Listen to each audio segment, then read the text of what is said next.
Okay, good morning, class. My name is George Kiretu Kinanjui. I'm born again, and I hope that you had a wonderful week. I did as well. God has been good to me. And today's lesson, we're going to tackle, we're going to learn about the Passion of the Christ. We're in the season of Easter, and we're going to see how this story relates to us as teenagers. We'll be looking from the book of Luke, chapter 22. We're going to start from where Judas agrees to betray Jesus. Then we'll see how the betrayal happened. We're going to tackle, we'll see the Last Supper, Jesus praying in the Mount of Olives. We see him being arrested. We see him being taken to Caiaphas' house. Caiaphas was a priest, and he was high priest that year. We see his close friend Peter denying him 3 times, and we see him being mocked. We see him being taken to Herod, then to Pilate. We see Jesus being flogged. We see him being crucified. We see him dying on the cross. And on that day, him rising again, the first day of the week.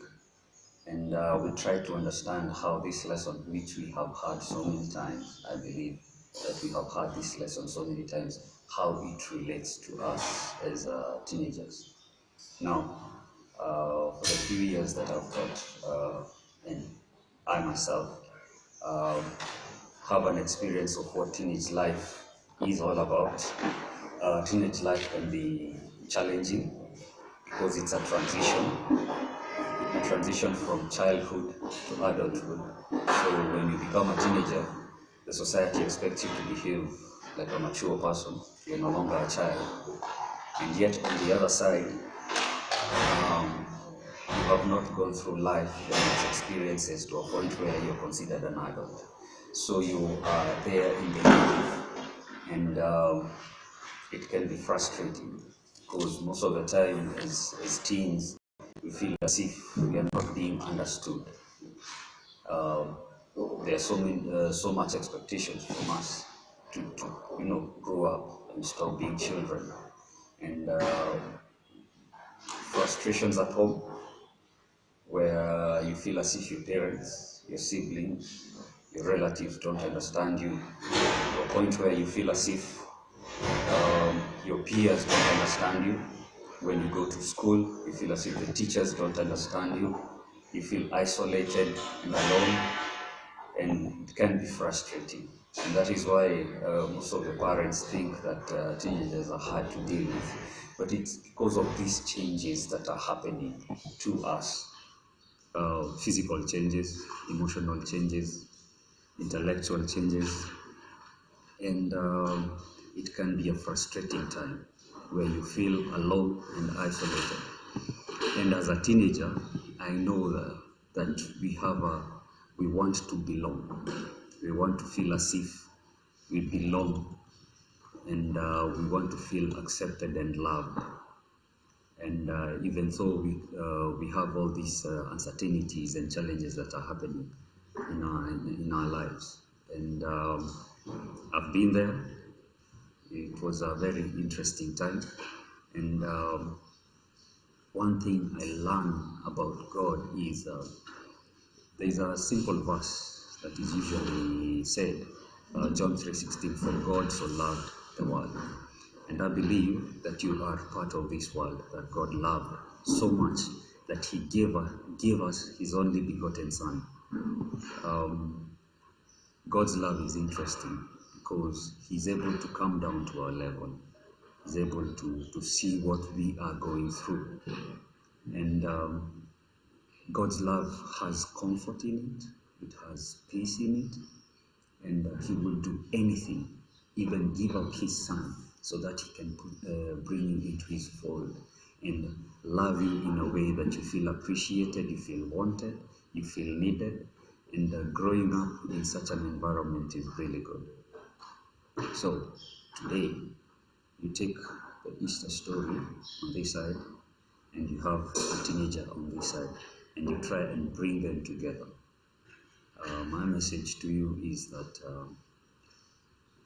accept this love from God. He's willing to take you in. He's willing to hold you and help you grow. So many things that are happening to you are new, and He's willing to take you through this journey of growth.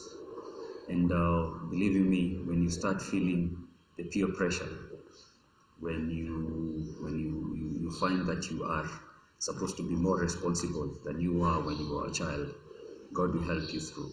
God will take you through everything that you'll be going, that will be happening in your life, and He will hold your hand and never let it go. He says in the Bible that He will never leave you, He will never forsake you. Look at the pain that Christ went through. He was betrayed by one of His own, somebody who was very close to Him. Look at the way he was flogged, he was beaten. That cup was too bitter to bear. And being disowned by Peter, one of the strongest disciples we see in the Bible, who later become a very strong apostle. Look at the pain that he went through, knowing that Peter would betray him 3 times, not once, twice, 3 times. Look at him being accused falsely. He had not done any wrong, but he was being accused by his own people. Look at him being hung on a cross, one of the most painful ways to die. The pain that he went through just because of the love that he has for each and every one of us.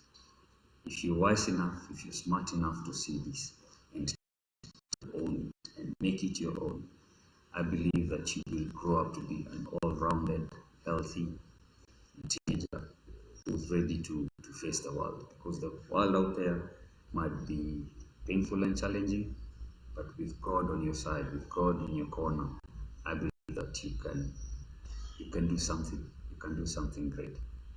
And my lesson today was short, and I hope that my take home, you'll see it in the book of Psalm 139, where the psalmist acknowledges that he is fearfully and wonderfully made. And he says that your works are perfect. So you, as a teenager, you are fearfully and wonderfully made. And God's works are perfect. So you are perfect in His eyes. I wish you could see yourself like this. And that would be an amazing, amazing thing.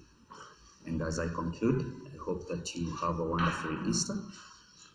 And I hope that you will take in these words and make them your own. And all the best in your journey. All the best.